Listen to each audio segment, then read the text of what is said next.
Welcome to the Finance Marketing Podcast, a show that empowers finance professionals to market their businesses in ways that feel good and actually achieve results.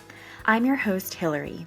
I've been working with folks in financial services to develop marketing strategies that work and create results-oriented marketing content since 2020. And I've learned a lot about what works in finance marketing, what doesn't work, and where financial services pros get stuck. Join us each Friday as we explore real, effective ways to market your finance business and connect with folks who truly embody your ideal clients. My guest today is returning guest Jack Wang, an expert financial advisor in helping families plan and pay for college.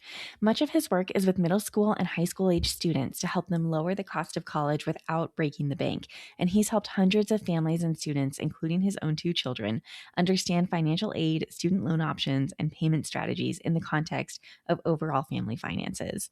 Now, Jack has been on the podcast before. He was on quite a while ago now to talk about the power of niching very, very narrowly. And since then, a lot has changed in how he markets his business. In the last episode, he shared that his calendar is typically booked out 3 to 4 weeks in advance, and it was taking a long time for new clients to get a chance to meet with him. So in this episode, we talk about a surprisingly counterintuitive marketing strategy he's implemented that has actually reduced the number of meetings on his calendar and why that's been a very good thing for his business. We also get into how he's using his podcast in a way that most advisors haven't thought about, and the one thing he credits most for opening doors to press features, speaking engagements, and even TV producer outreach. So if you've ever wondered how to work smarter instead of harder when it comes to attracting and filtering the right clients, this episode is for you. So without further ado, let's dive in. Jack, thank you so much for joining me again on the Finance Marketing Podcast. It's so good to have you here for a follow-up interview and catch up. Yeah, thanks for having me back. I really appreciate this. I do love talking about this. Yeah, and you're so good at it. And since we last recorded, you and I have had several conversations about how things have been going and different, I don't want to use the word problems, but different, I guess, iterations that have happened in your business, I suppose, since then. We had the chance to hang out at FinCon in person just this past fall, which was really fun. So take us through, in your last episode, you mentioned you had so many people reaching out to you that oftentimes they couldn't actually get a meeting with you for like 4 weeks sometimes. Right. What's changed since then? Yeah, so I got this idea from another financial advisor who's also a FinCon regular.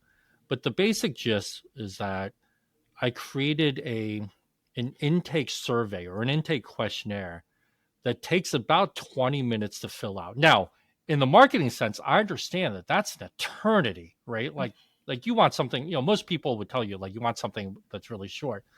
But the idea is to filter people out, not because I don't want to help them, but because I want to know that they're serious.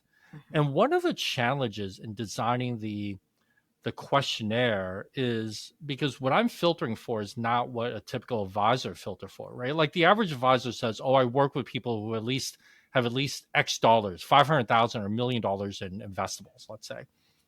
But that's not really what I'm looking for. I'm looking really more for like mindset. Are they open-minded about ideas and alternative strategies? And so I use the analogy of like if you're the type of advisor who believes in active investment management, but a prospect comes to you saying that the only thing they ever want to buy is index funds, well, those two things are diametrically opposed. So they're probably not a good client for you, and you're probably not a good client for them. So it's kind of that mindset thing.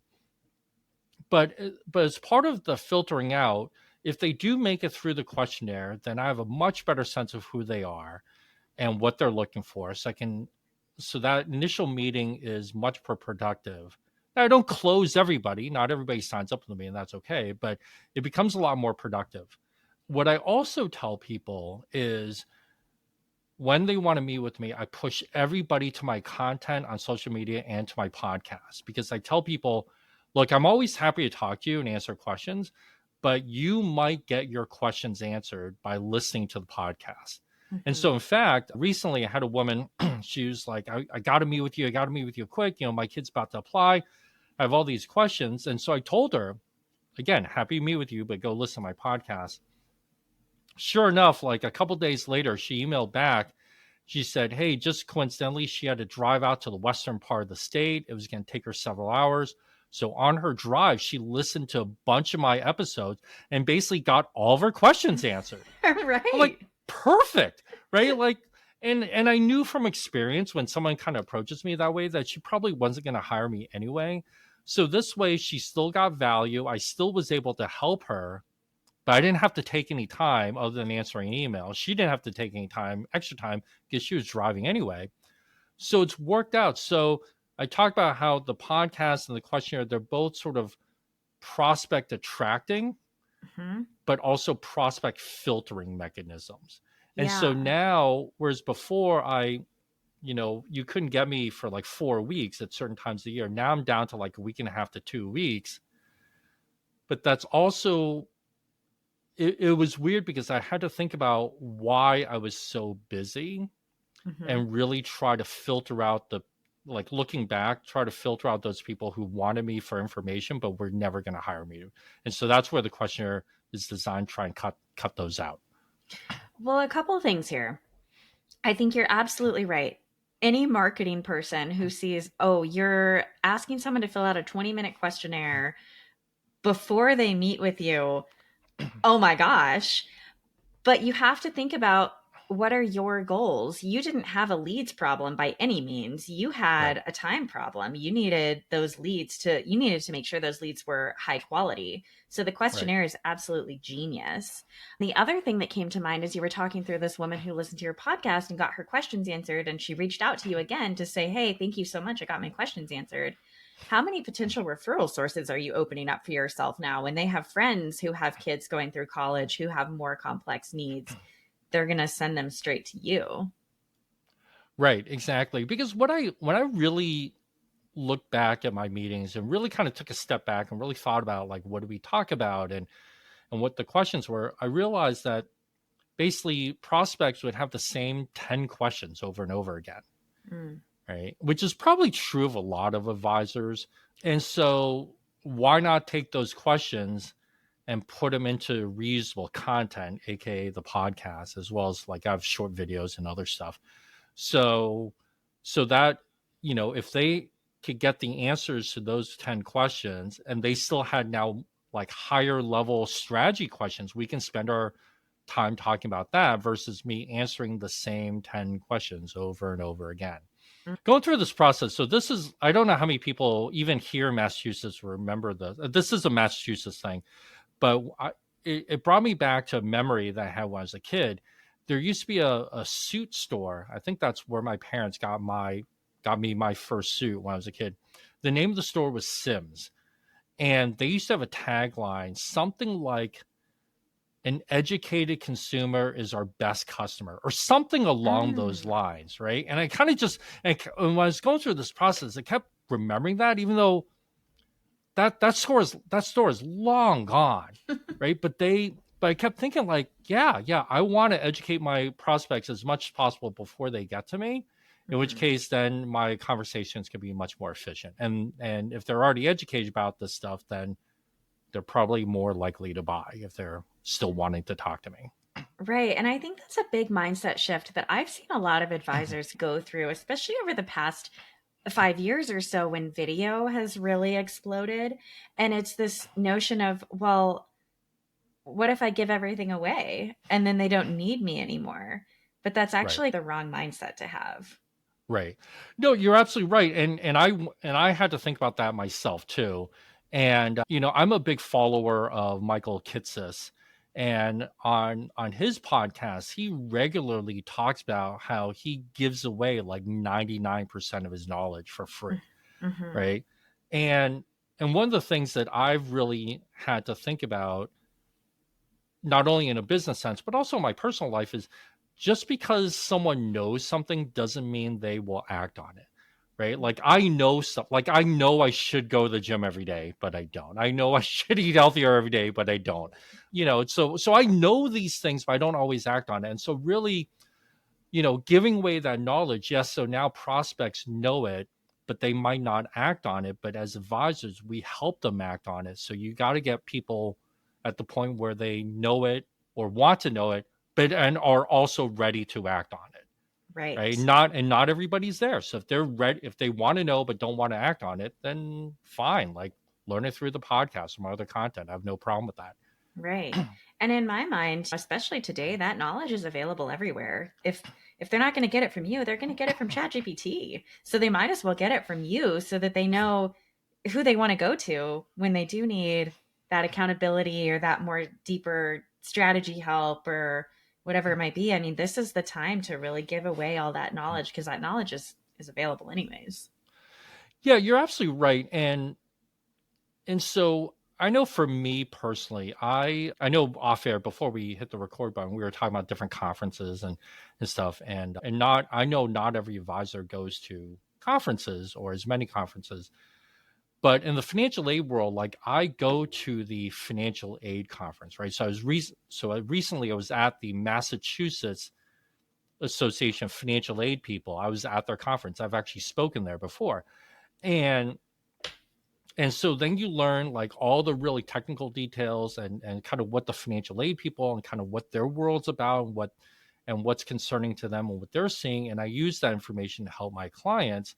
But that's stuff that you can't get through ChatGPT or whatever, right? So be kind of like, there's a lot of financial advisors out there saying, "Oh, I'm an expert in Social Security." Well, that's great, but if Social Security itself held a conference, would you go?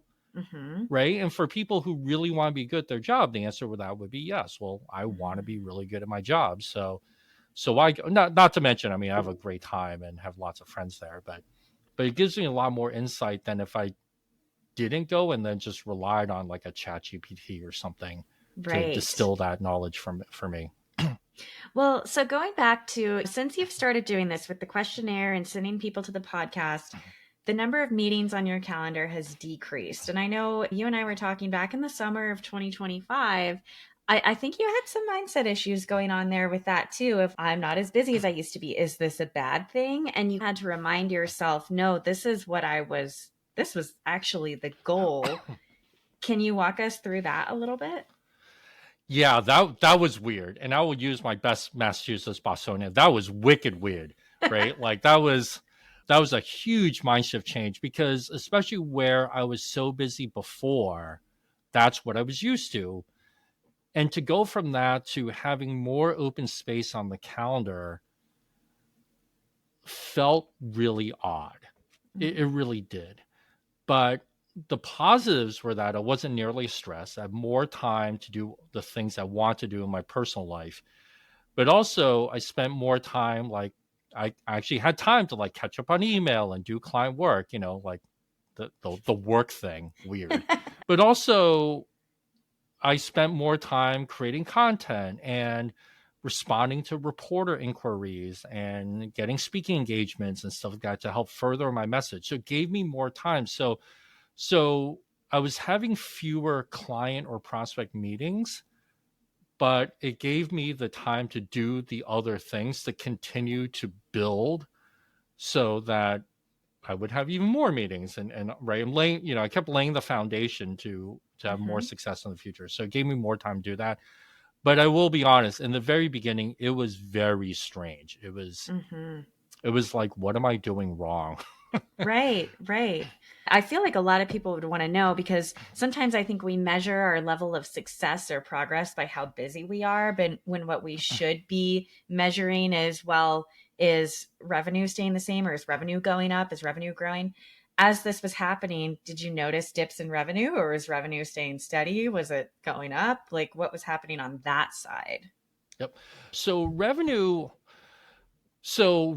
has stayed the same, but but and most people say, well, that's not good, right? You're trying to grow. But let me explain. So if you really look at what I did, because I really spent time really kind of thinking about this and how do I essentially test for mindset through an online survey, harder than you think. Mm. And I spent time revamping my service level offerings, and that was actually a challenge in itself, like really kind of getting down to like, what do I actually want to do? And I spent time kind of building out the infrastructure.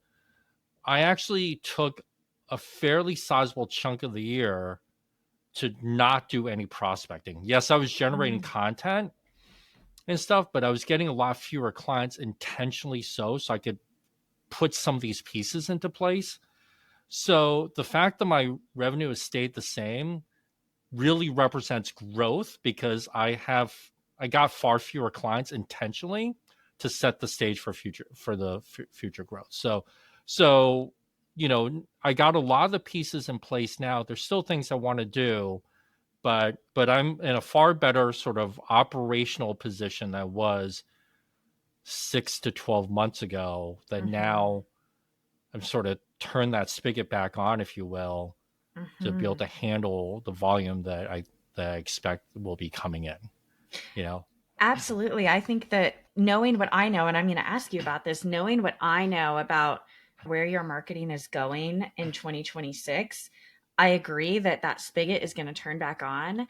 And because of where you're going to be showing up, it is absolutely essential to have those kind of filtering mechanisms in place where the tire kickers essentially can go get their questions answered right? because they're not ready to work with you. So tell us a little bit about what you've been doing towards the end of 2025 and what's coming for you in 2026 in terms of marketing.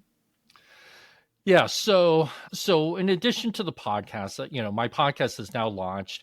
I still do a lot of content on social media, but that has continued to feed my press quotes. So now a lot of writers just reach out directly to me. I was using some platforms before and I still continue to use them. But now, as writers have gotten to know me, I've gotten to know them, they'll just email me directly. Hey, Jack, I need a couple of quotes for XYZ article. Can you provide? And of course, yes, I do that always. So that's continuing. That continues to help build credibility, build reach, and everything else. That has also led to some speaking engagements. So I spoke at a one-day symposium for Financial Planning Association of New England, but that also led to a paid speaking gig for the Financial Planning Association Connecticut, and I hope to get more. And then also all of these activities have also led to TV producers reaching out to me to get onto different news channels.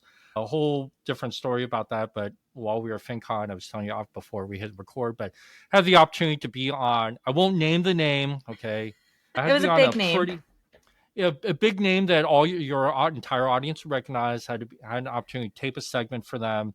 Yeah, and I completely blew it off because I can't tell time zones clearly, so I completely effed that up. That was on me 100%. So anybody listening out there, if you have the opportunity to be on TV, don't mess it up. Okay. Great advice. But yeah. But so going forward, the marketing is going to be more of everything, and I want to be a little bit more intentional around strategy.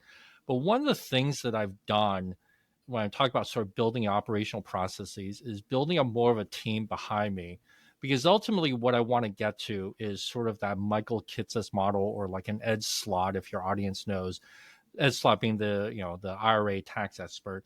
Well, when you need help from Michael Kitces or Ed Slott or anybody like that, you email them, you call them, you don't get that person, right? You get somebody on their team.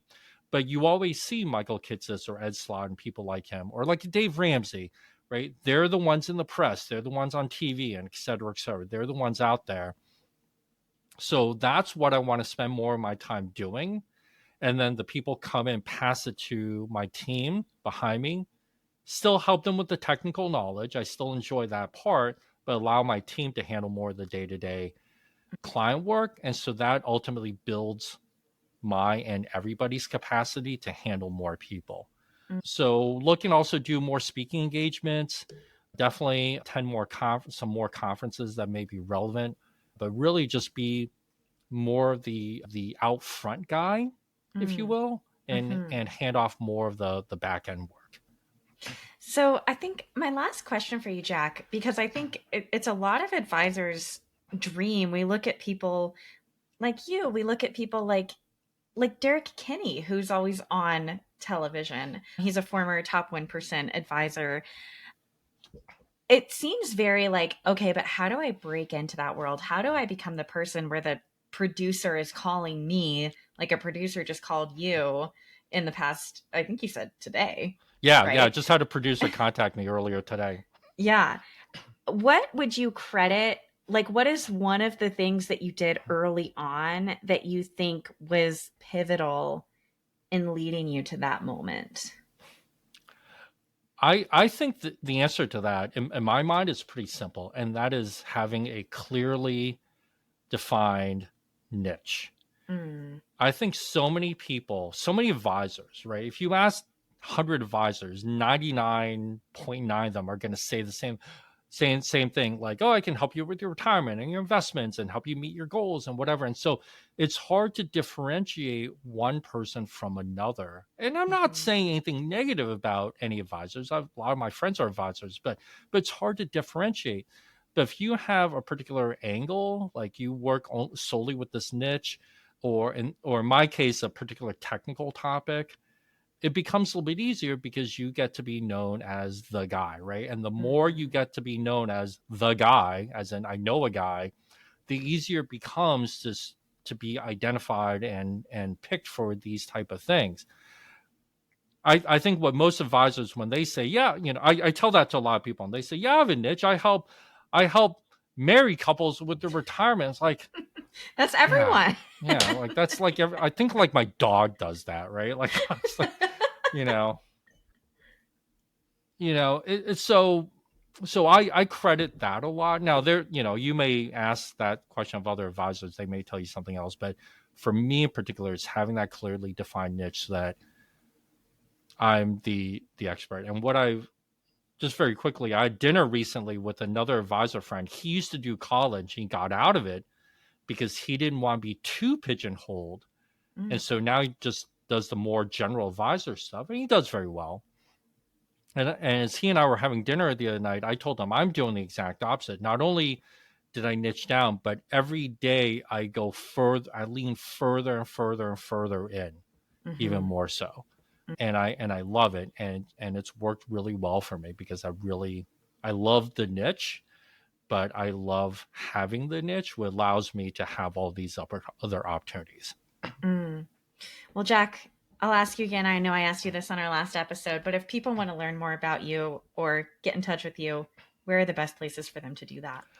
The best place to actually connect with me on LinkedIn, Jack Wang, Wang, or they can subscribe or listen to my podcast. So the podcast name is called Smart College Buyer, available on all major platforms and on YouTube, where I share a ton of information. So I tell advisors all the time, hey, if they have clients who have college questions before they refer to me, if they want, they can just direct their client to my podcast, right? Mm, And kind of same thing, get their basic questions answered. And then if they still need help, then let's connect. And I'm always happy to talk to them.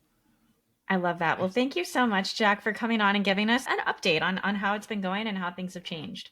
Yeah. Thank you so much for having me on. I always love to do this, Hillary.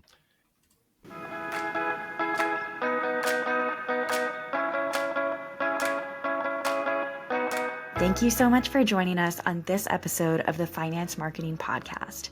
If you're eager to market your business in a way that feels good and actually gets results, sign up for the Finance Marketing Podcast newsletter in the show notes so you never miss another episode. If you liked what you heard today, please be sure to subscribe to the show on your favorite listening app and leave a review on Apple Podcasts. We'll see you back here next Friday.